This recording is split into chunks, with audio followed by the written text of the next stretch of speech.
Hola, soy Fede, bienvenidos. Vamos con estadística inferencial, en particular con los intervalos de confianza.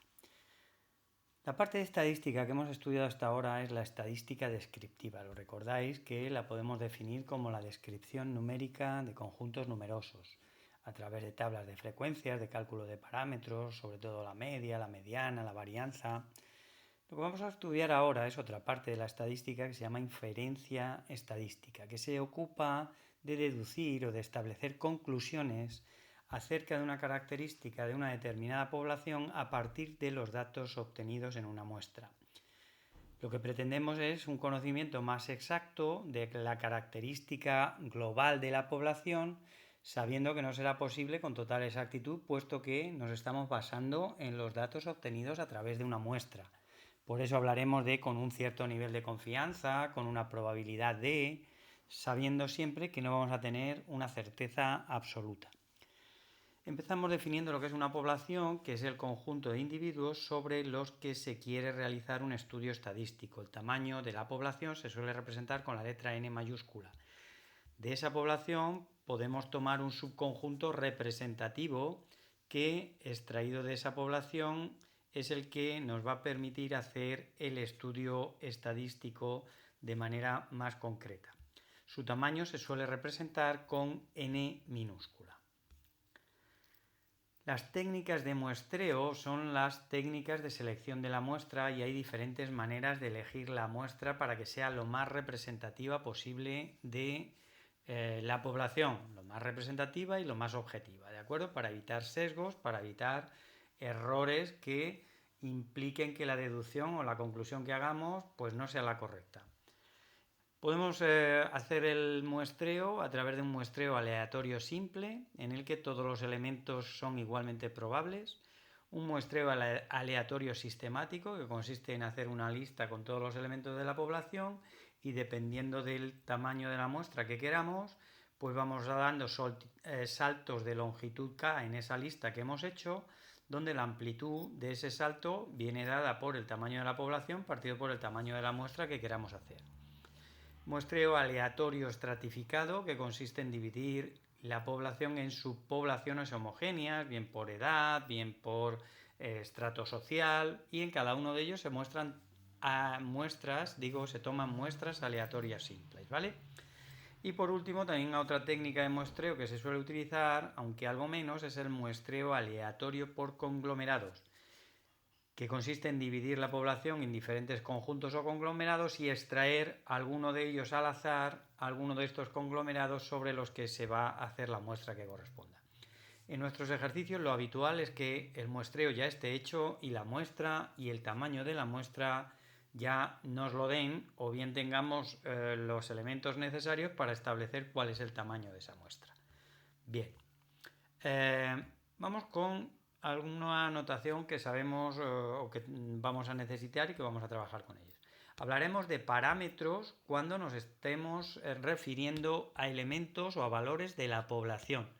Yo hablaré de la media poblacional y lo denotaremos con la letra mu habitualmente, de desviación típica de la población, con la letra sigma. Generalmente la desviación típica de la población nos la van a dar. La media de la población va a ser lo que queremos estimar, o la proporción de la población también sea otro de los parámetros que queramos estimar a partir de los datos obtenidos a partir de una muestra, ¿vale? Entonces no confundimos los estadísticos, que son los valores obtenidos de la muestra, que serán la media muestral, la desviación típica muestral. Ya digo que en la mayor parte de los casos nosotros vamos a conocer la desviación típica de la población. Y otro estadístico que nos va a servir para estimar la proporción poblacional será la proporción muestral. A partir del dato de la media muestral, pues podremos establecer alguna conclusión referida a la media de la población. Y a partir de datos que obtengamos de la proporción muestral, podremos inferir algunas conclusiones acerca de la proporción poblacional. Basándonos entonces en los estadísticos, seremos capaces de establecer algunas conclusiones referidas a los parámetros de la población. Bien, lo que se pretende habitualmente, como decía, es querer obtener información de la población con los datos obtenidos de la muestra. Esa información la podemos obtener a partir de la estimación puntual o de la estimación por intervalos o a partir de lo que se llaman contrastes de hipótesis. Nosotros vamos a estudiar la estimación por intervalos, llamados intervalos de confianza para la media y para la proporción, especialmente para la media, pero también haremos ejercicios de estimación por intervalos de confianza para la proporción. Ya digo que nos vamos a centrar en la estimación por intervalos para la media y para la proporción. ¿Cómo vamos a construir los intervalos de confianza y qué elementos intervienen en un intervalo de confianza? Primero, un intervalo de confianza es un intervalo que, con un cierto nivel de confianza, lo que decíamos antes, que no vamos a estar seguros al 100%, con un cierto nivel de confianza, una palabra que vamos a utilizar mucho ahora, nivel de confianza, contiene al parámetro que se está estimando. ¿Qué es el nivel de confianza? Primero, ¿cómo designamos o cómo denotamos el nivel de confianza? A veces se le denota como n sub c, pero es más habitual denotarlo como 1 menos alfa.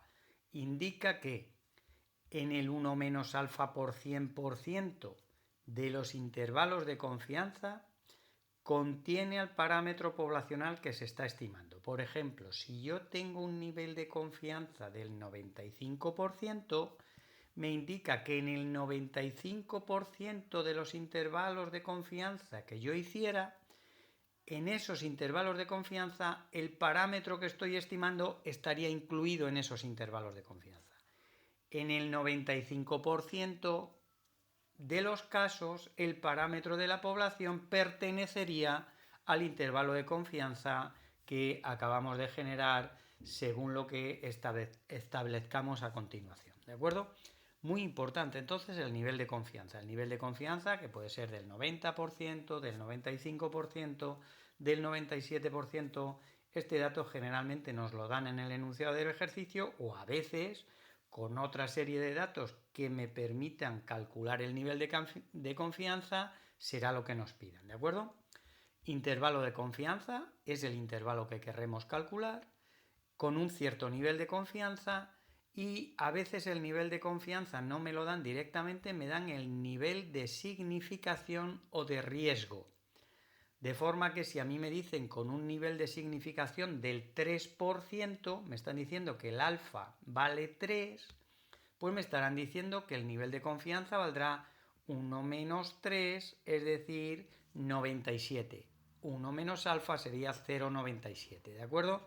De forma que el nivel de significación sería 0,03, 1 menos 0,03 será 0,97, que sería un nivel de confianza del 97%, ¿de acuerdo? Luego el nivel de confianza y el nivel de significación suman 1. Veis que 1 menos alfa más alfa será igual a 1. Muy bien. Otro elemento que interviene, que seguramente sea el que más trabajo a priori nos pueda llevar, sea el cálculo del valor crítico. El valor crítico que lo vamos a designar como z sub alfa medios. El alfa medios este está en el subíndice de la z, ¿vale? Z sub alfa medios. A cada nivel de confianza le corresponde un valor crítico. Vamos a ver que los más habituales que nos suelen pedir en los ejercicios son niveles de confianza del 95% o del 97%. Y vamos a aprender de memoria que el valor crítico para el 95% es igual a 1,96, ya lo veremos en los ejercicios, y que el valor crítico para el 97% del nivel de confianza pues será 2,17. Si no es ese nivel de confianza, ahora vamos a explicar cómo lo calculamos. ¿Cómo calculamos el valor crítico? Bueno, el valor crítico lo vamos a calcular a partir de la campana de Gauss de la normal 0,1, de la normal estándar, de la normal tipificada. Recordáis que en otro vídeo habíamos estudiado esta normal con mucho detalle. Entonces, el z alfa medios, el valor crítico, lo vamos a obtener a partir de la normal 0,1. Y es aquel valor tal que z alfa medios y menos z alfa medios nos dividen el área debajo de la normal 0,1 en tres zonas. En una zona cuyo área vale alfa medios, en una zona central cuyo área vale 1 menos alfa, que es precisamente el nivel de confianza, y en otra zona cuyo área vale alfa medios. Estas dos zonas valen lo mismo, están en las colas, ¿verdad?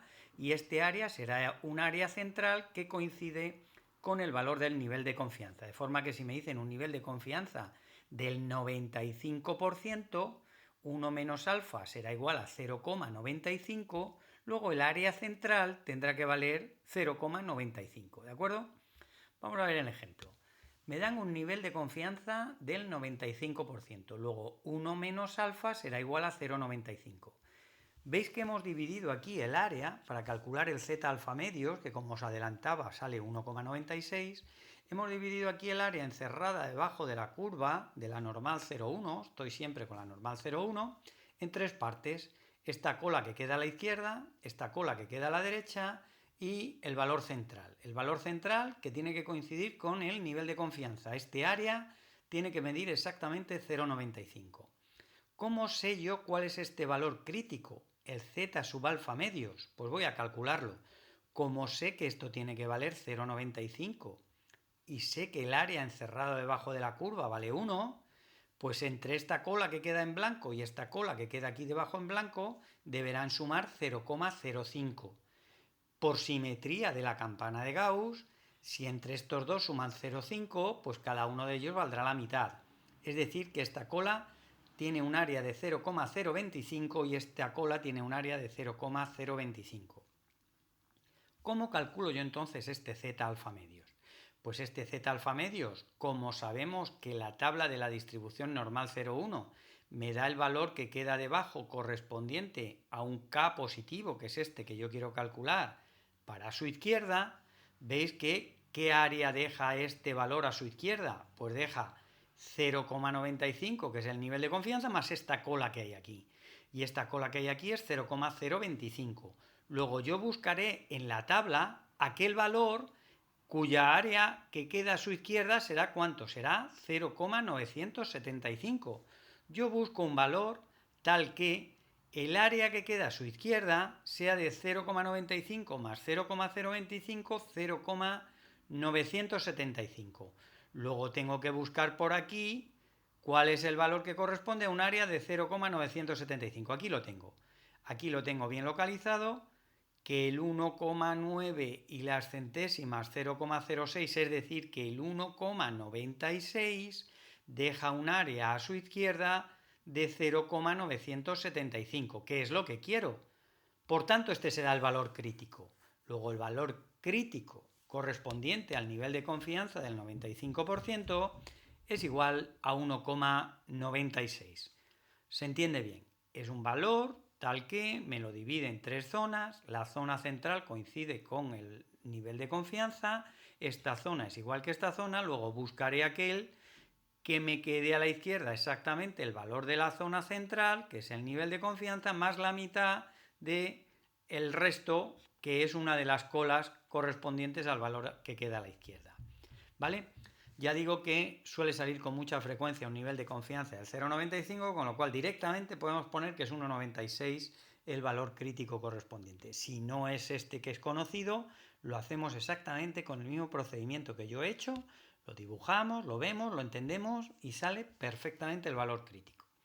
¿Por qué es necesario el valor crítico? Porque es uno de los elementos que intervienen en lo que nos piden. Y nos piden el intervalo de confianza para la media de la población con un nivel de confianza 1 menos alfa, por ejemplo, con un nivel de confianza del 95%. ¿Cuál es ese intervalo de confianza para la media de la población? Pues aquí lo tenemos. Vemos un intervalo que el extremo inferior es la media de la muestra, que o bien nos la dan directamente o bien la podemos calcular nosotros, menos el error, y el extremo superior es la media de la muestra más el error. ¿Qué llamamos error? Llamamos error a este producto que hay aquí, que es el error máximo admisible. El error máximo admisible. Luego será la media menos el error, la media más el error. Donde quién es el error, vuelvo a repetir, es el valor crítico correspondiente al nivel de confianza. Sigma, que es la desviación típica de la población, que generalmente le conocemos, partido por la raíz cuadrada del tamaño de la muestra. Aquí aparece el tamaño de la muestra que hemos dicho que era n minúscula. Luego x con barra, es decir, la media muestral menos el error, la media muestral más el error, es exactamente el intervalo de confianza para la media. Esto lo sabemos calcular, la media muestral también o nos la dan o la podemos calcular, de manera que es muy sencillo obtener el intervalo de confianza para la media de la población. Es un intervalo cuyo centro es la media de la muestra. Es la media de la muestra para la izquierda y la media de la muestra para la derecha. Lo que nos desplazamos a izquierda y a derecha es precisamente el error máximo admisible. ¿Cuál es el error máximo admisible? Este que he puesto aquí. Z sub alfa medios por sigma partido por la raíz de n. De aquí aparecen 4 elementos, ¿lo veis? 1, 2, 3 y 4. A veces conozco 3 y me piden el otro. Bueno, pues a veces conozco el error, conozco el valor crítico y conozco la desviación típica y me piden el tamaño de la muestra. Pues despejo y tengo la n. O conozco la desviación típica, conozco el tamaño de la muestra y conozco el error y quiero calcular el valor crítico. Pues calculo el valor crítico sin más problema, ¿de acuerdo? Entonces, depende de lo que conozcamos, a veces no solo me piden el intervalo de confianza, sino alguno de estos datos. Que tenemos que aprender de memoria. Esto o lo sabe uno de memoria o no lo sabe, ¿vale? Hay que aprenderlo de memoria y bien. Ya veréis que los ejercicios son muy sistemáticos, siempre son iguales y casi por repetición lo aprendemos de memoria sin mayor inconveniente. Bueno, vamos con un detalle que nos suelen preguntar también en bastantes ejercicios. ¿Qué hay que hacer para disminuir la amplitud del intervalo de confianza? ¿O qué hay que hacer para aumentar el intervalo de confianza? Bueno, pues aquí observamos que si aumenta la n, aumenta este denominador, con lo cual este cociente será cada vez más pequeño. Luego, si aumenta la n, disminuye la amplitud del intervalo, puesto que el error es lo que nos desviamos a derecha y a izquierda de la media. Es decir, que el tamaño de la muestra y la amplitud del intervalo son inversamente proporcionales. Si aumenta el tamaño de la muestra, disminuye la amplitud del intervalo. Si disminuye el tamaño de la muestra, aumenta la amplitud del intervalo. Hay otra relación entre el nivel de confianza y la amplitud del intervalo. Ahora la relación es de proporcionalidad directa. Si aumenta el nivel de confianza, aumenta el Z alfa medios, luego aumentará el error y si aumenta el error, aumenta la amplitud del intervalo. Como os decía entonces ahora, si aumenta el nivel de confianza, aumenta la amplitud del intervalo. Si disminuye el nivel de confianza, disminuye la amplitud del intervalo. Luego la relación entre el nivel de confianza y la amplitud del intervalo es de proporcionalidad directa. Si aumenta una, aumenta la otra. Si disminuye una, disminuye la otra. Importante estos datos que suelen preguntarnos en buena parte de los ejercicios. Bueno, vamos exactamente igual que hemos hecho con la estimación para la media de la población. Podemos estimar la proporción de la población con un cierto nivel de confianza. Ahora el error viene determinado por este producto. Recordáis que P con gorro es el estimador, es decir, es la proporción muestral. El Q con gorro es 1 menos P con gorro. Y el Z alfa medio sigue siendo el valor crítico asociado al nivel de confianza con el que nos pidan que demos el intervalo de confianza, ¿de acuerdo? Se hace exactamente de la misma manera. Ahora el centro es el P con gorro y nos movemos a la izquierda del estimador de la proporción muestral, a la izquierda de la proporción muestral, a la derecha de la proporción muestral, el error luego será un intervalo cuyo centro es la proporción de la muestra, ¿de acuerdo? Otra vez volvemos a tener aquí que a partir de este dato tenemos el error, podemos despejar de aquí la n o podemos despejar de aquí el valor crítico. No tenéis que hacer otra cosa que despejar, veis que esto es muy sencillo, ¿vale? Dependiendo de los datos que conocemos, pues a veces me piden el tamaño de la muestra y tengo que conocer el error, tengo que conocer el valor crítico, pues despejo la n y conoceremos el tamaño de la muestra, sí. También quiero lo que ocurría antes. Volvemos a tener la misma relación. Entre el tamaño de la muestra y la amplitud del intervalo, la relación es de proporcionalidad inversa. Si aumenta el tamaño de la muestra, disminuye la amplitud del intervalo. Si disminuye el tamaño de la muestra, aumenta la amplitud del intervalo, ¿vale? Proporcionalidad inversa. Si aumenta una, disminuye la otra. Si disminuye una, aumenta la otra. Mientras que el nivel de confianza y la amplitud del intervalo, como antes, siguen teniendo una relación directa. Si aumenta el nivel, aumenta la amplitud del intervalo. Si disminuye el nivel de confianza, disminuye la amplitud del intervalo. Ya veréis que todos los ejercicios son muy sistemáticos, hay que entender bien esto, y cuando hagamos 2 o 3 ejercicios, o 200 o 300, lo entenderemos estupendamente. Bueno, pues como siempre espero que este vídeo te haya sido útil. Muchísimas gracias por tu like. Hasta la próxima. Adiós.